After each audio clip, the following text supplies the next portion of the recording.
بلکہ میں نے ایک اور نیگیٹو ٹینڈنسی دیکھی ہے، لوگوں کی اوور انٹرفیئرنس کی وجہ سے وہ لڑائی کرا دیتے ہیں. دیکھا کنی خود غرضی سے باپی روٹی کھا دی ہے، بچے نے کھا کے سو گئی. یار ماں نہیں خود غرض ہو گیا اپنے بچوں کے لیے تو کون ہوگا؟ اسی لیے اس کی محبت کو اللہ پاک نے اپنی محبت کی یونٹ سے وہ کمپیئر کیا نا. اللہ نے کہا ماں سے، کہا گیا ماں سے 70 گنا زیادہ پیار، کسی اور رشتے سے نہیں کہا گیا. سو وہ اس کے بلڈ کا حصہ ہے، اس کے بچے، اس کی body composition, micro biology, body chemistry کا حصہ ہے. ہم کون ہوتے ہیں اس کو علیحدہ کرنے والے؟ ہم کون ہیں جدا کرنے والے؟ اور جس نے کائنات تخلیق کی اس کے اللہ کے پیارے نبی کا فرمان ہے، اللہ کے نبی کا فرمان ہے صلی اللہ علیہ وسلم، آپ نے ارشاد فرمایا جنت ماں کے قدموں میں. اور یہاں تک ہے کہ ایک دفعہ پوچھا گیا کہ سب سے پہلے انسان پہ کس کا حق ہے، آپ نے 3 دفعہ فرمایا ماں کا، 4تھی دفعہ فرمایا باپ کا. پھر ایک اور میں پڑھ رہا تھا ایک بک میں، ایک صحابی وقت تشریف لائے، وہ جہاد کے لیے ساتھ جانا چاہتے تھے تو آپ نے منع کر دیا. آپ نے کہا آپ کی والدہ کو آپ کی زیادہ ضرورت، بوڑھی ہیں، ضعیف ہیں، ان کی خدمت کریں، آپ کا سب کچھ یہی. تو مدر کی فضائل پہ تو لمبی باتیں ہو سکتی ہیں، اس کی قربانیوں پہ بھی لمبی باتیں ہو سکتی ہیں.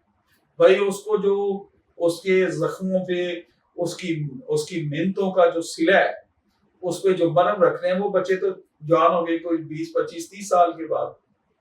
اس وقت باپ کے بعد باپ کا گھر، بابل کا گھر چھوڑ کے آتی ہے. اس کے بعد اگلی رسپانسبلٹی اس کا سب کچھ اس کے سر کا تاج اس کا میں، اس کا خیال رکھے. میں یہ نہیں کہتا کہ چھوڑ دے باقی کو، میں یہ کہہ رہا ہوں کہ آپ کا ایک لفظ اس کے 10 ملٹی وٹامنوں سے زیادہ ہے. آپ کے گڈ بہت اچھے، میں دل سے آپ کی قدر کرتا ہوں، میں عزت کرتا ہوں، کمال کر دیا. ایسے لفظ کہیں کہ اگلے 24 گھنٹے اس کو ملٹی وٹامن کی طرح لگے. یہ نہیں کہ سارا دن کیا کرتی رہی، وہ پکھے کے نیچے سوتی رہی، سالن کیسا بنایا، نمک زیادہ ڈال دیا، روٹی کڑوی ہے، وہ ہماری دال ہی کڑوی بنا دی، یہ کیا وہ کیا. بھائی ایسے نہیں ہوتا. دل توڑنے سے پرفارمنس نہیں بڑھتی، پرفارمنس بڑھتی ہی دل جوڑنے سے ہے، محبتوں سے بڑھتی ہے، پیار سے بڑھتی ہے.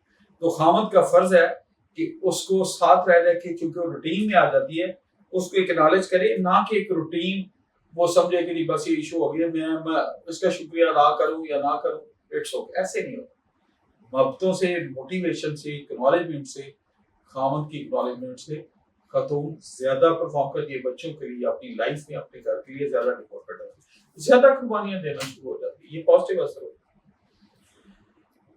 اچھا اگلی بات، عزت صرف بڑے تحفوں سے نہیں، روزمرہ کے رویے اور الفاظ سے بھی دی جاتی ہے.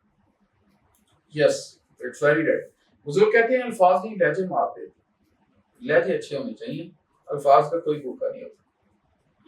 لہجے کو ہم باڈی لینگویج بھی کہتے ہیں، باڈی کمیونیکیشن بھی ہے. کسی کو آپ آرام سے دیکھ کے بھی کہہ دیتے ہیں کہ میں بہت مشغول ہوں، اور کئیوں کو آپ تانا دے رہے ہوتے ہیں میں دل سے مشغول ہوں، میرے بڑے مشغول ہیں، میرے دائیں مشغول ہیں، بھائی مشغول ہیں. آپ کو وہ چبھنے والی تانا زنی والا شکریہ ادا نہ کریں. شکریہ وہ ادا کریں، ہمت وہ بنائیں جو دل اور روح سے. الفاظ کا چناؤ بہت اچھا ہے، اور اس کے ساتھ باڈی لینگویج، جو آپ کا انداز ہے نا کہنے کا، وہ ٹھیک ہونا چاہیے. کیونکہ بزرگ کہتے ہیں، میں نے ایک بک میں پڑھا تھا، الفاظ نہیں لہجے مارتے، لہجے اچھے ہونے چاہیے.